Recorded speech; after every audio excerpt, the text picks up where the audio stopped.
Here we are in August 2024, and we are in Boston, Massachusetts. And we're visiting the Boston Navy Yard, Charlestown, Boston, Massachusetts.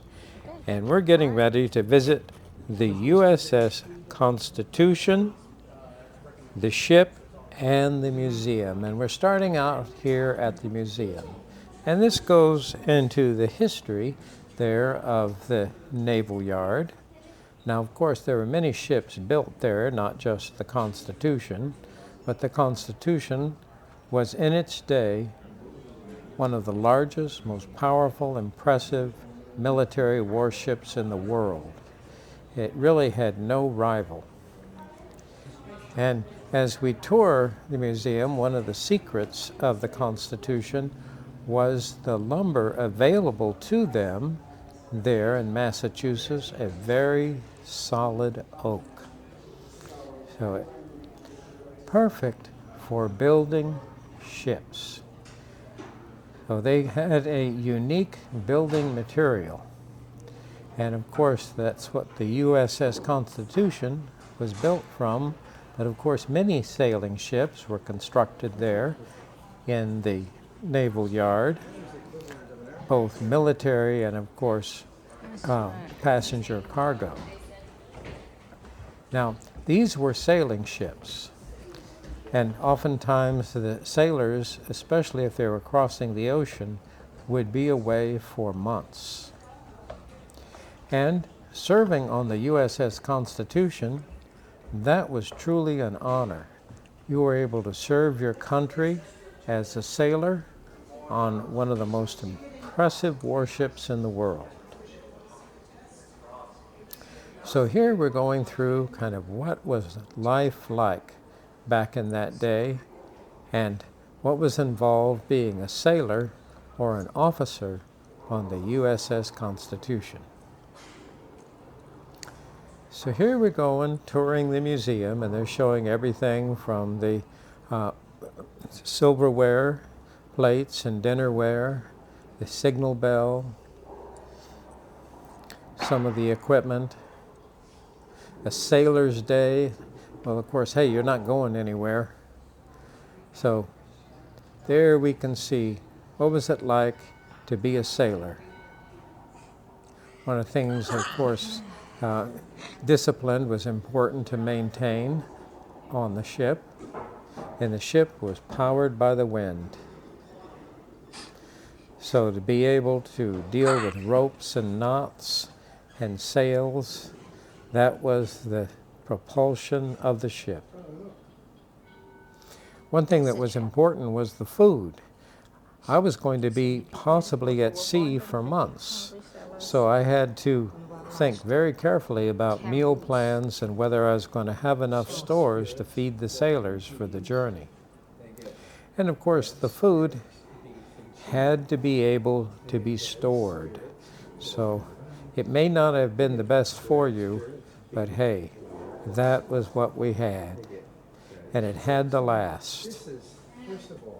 Quite interesting. Every day you have to have a spirit. They have to have spirits. And actually, having But actually, if you think about it, that was considered fine dining too. So And you only get it wasn't. molasses. Like, It wasn't a bad life. And of course, the limes and the lemons and the fruit, if they had it, of course, that would have to be used up fairly quickly on the trip. And we see the different types of people that worked on the ship.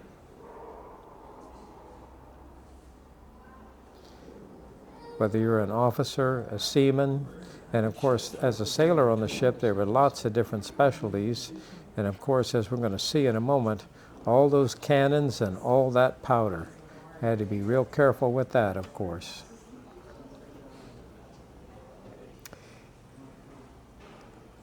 So, quite interesting. There we see some of the antique items and the sailors riding home, some of the musical instruments. But this was quite an industry here at this time, and These ships were serious. They were going back and forth across the ocean between Europe and the New World, the Americas. Now, here we're talking about, of course, the firing of the cannons. And this was serious business. And as we'll see in a moment, we have an array of cannons. Now, these cannons, you would do all you could to adjust the elevation and the azimuth, but they didn't really have a tremendous range, so you had to be fairly close to the enemy ship.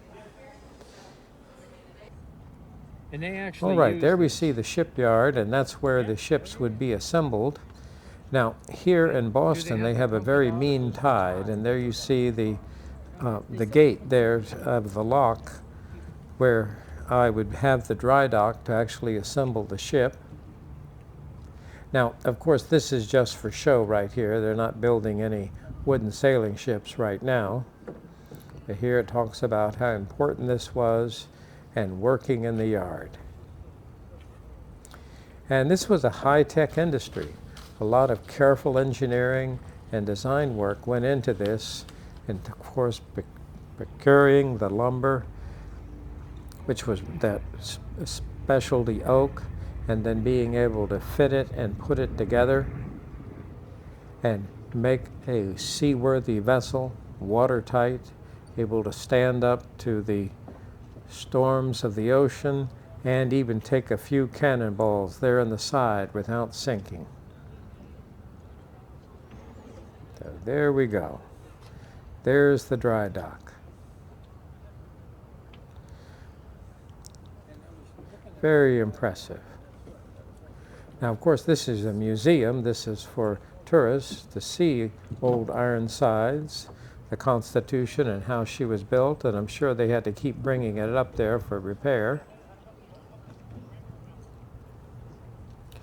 And there it talks about the flags at sea and what each one meant. And of course, as we went on further, of course, we got into more modern times. And as soon, of course, steam propulsion was developed for sailing ships, the sails went away and the smokestacks went up. Okay, now we're getting ready to actually enter the USS Constitution. And if I understand it, it's actually still a commissioned U.S. Navy vessel. So there it is. It's in immaculate condition, and obviously it only stays that way because they keep working on it. But let's go ahead and take a look. A museum in itself. And look at that array of cannons. Now, back in the day, this was a monstrous ship. Very, very large. And I'm going to say luxurious. But certainly it pales in comparison to modern naval vessels and cruise ships. So it's just a little sailboat. But there, 150 years ago, it was the master of the seas.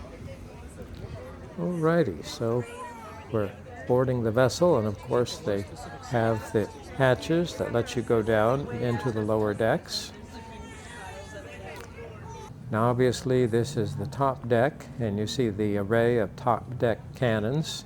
And of course every time they fire that cannon goes, the cannonball goes one way and the cannon goes the other. So there we see the ropes to try and control its movement. Now as we look at the cannon, you'll notice that it has an adjustment for elevation of the cannon, and then of course the azimuth, the right and left, there the operators would have to carefully sight the cannon. And of course it's in a round ball and a smooth bore barrel, so it doesn't necessarily go in a straight line and pretty well follows a downward arc very quickly. And here we see, there we see the equipment there for loading the cannon and the different projectiles. They had an assortment of projectiles that were for different purposes. This is the stateroom. Here we see the officers' quarters. So the captains would be in one of those staterooms. Okay, here we're looking out over the deck, and of course we see a modern naval ship. But here we're standing on the old-fashioned USS Constitution.